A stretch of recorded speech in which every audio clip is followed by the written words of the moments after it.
Hello everyone, my name is Christian Virgil. I'm a senior lecturer here at the Department of Environmental Studies, and I'm pleased to be part of today's Wellness Symposium.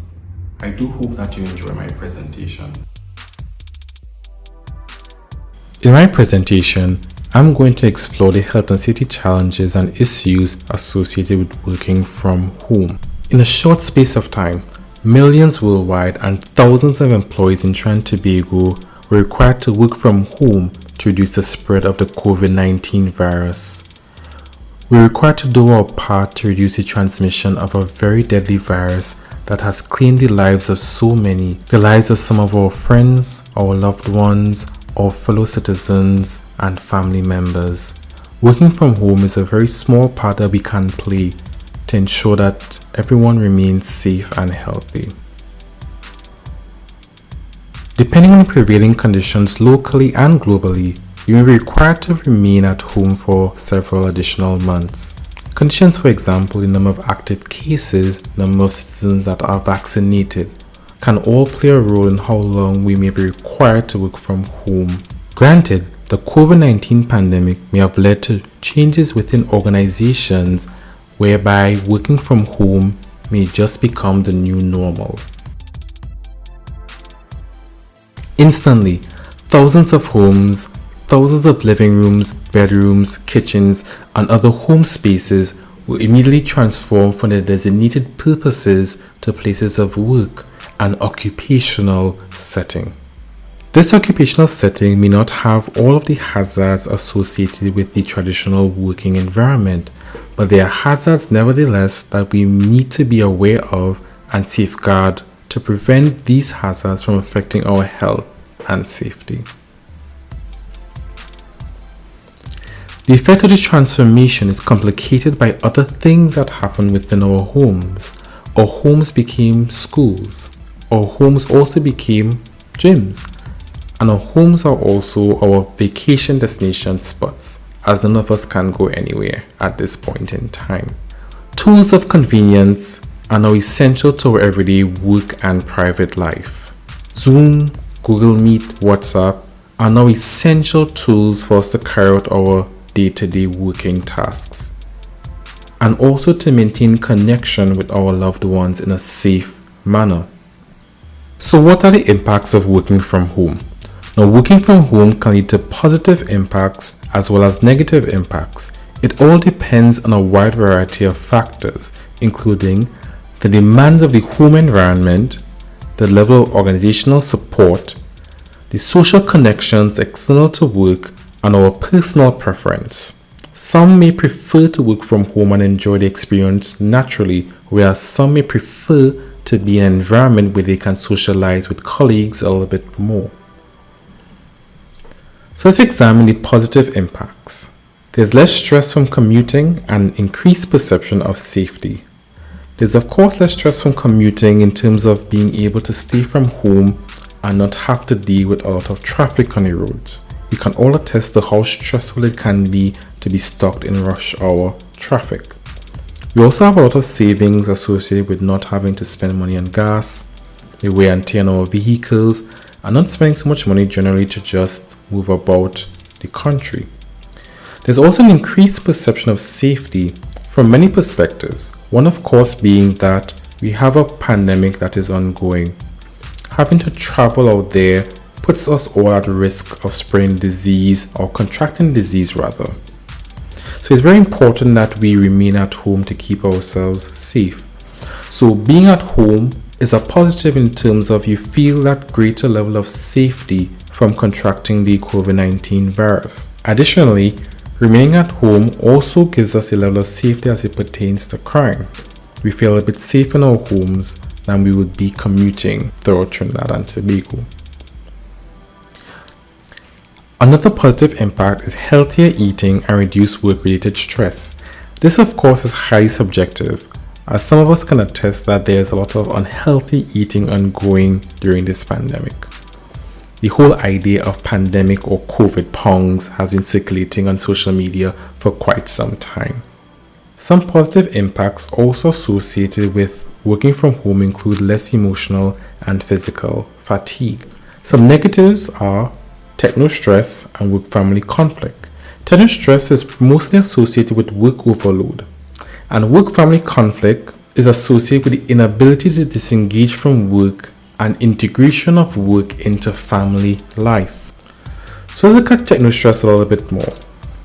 One of the issues associated with techno-stress would be learning new technologies.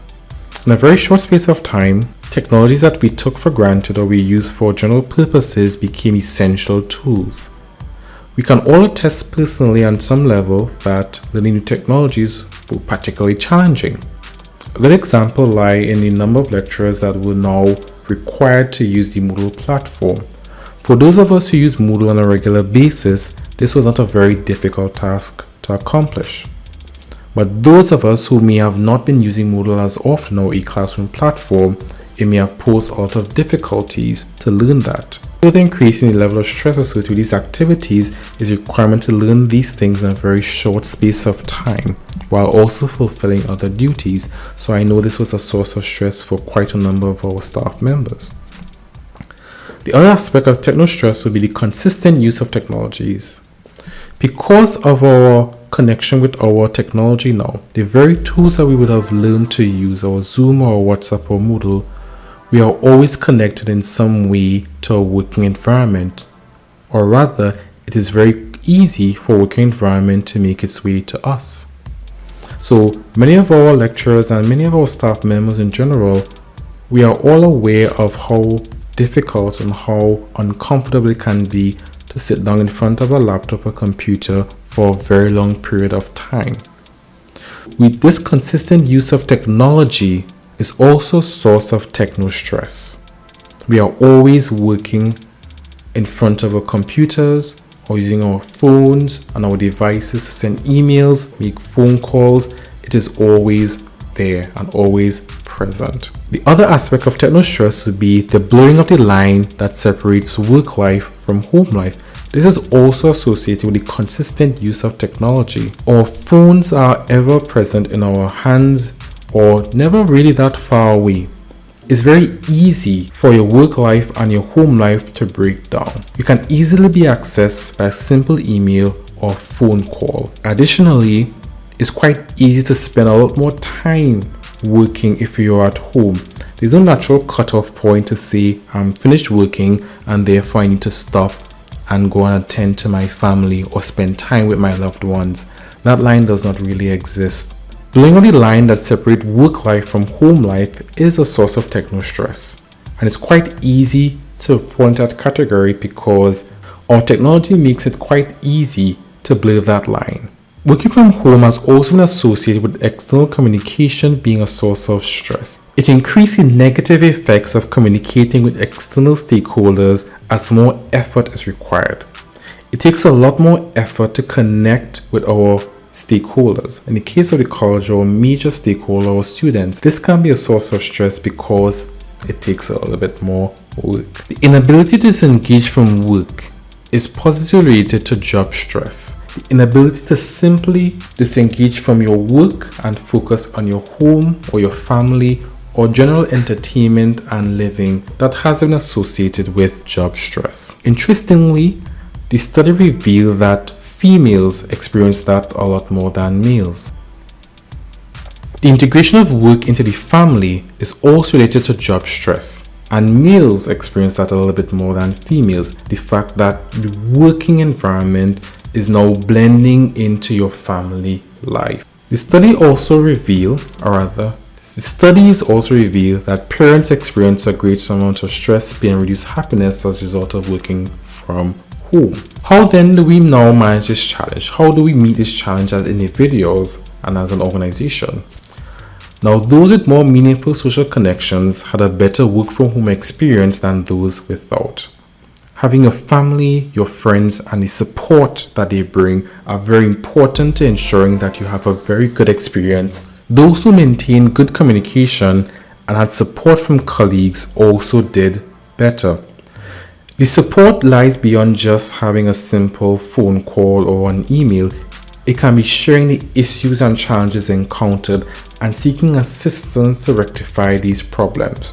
they tend to make your work from home experience a lot better. Organizational support also played an important role in maximizing the positives of the work from home experience as well. There were two things identified with literature that speaks to that particular point. One, technical support, and two, boundaries.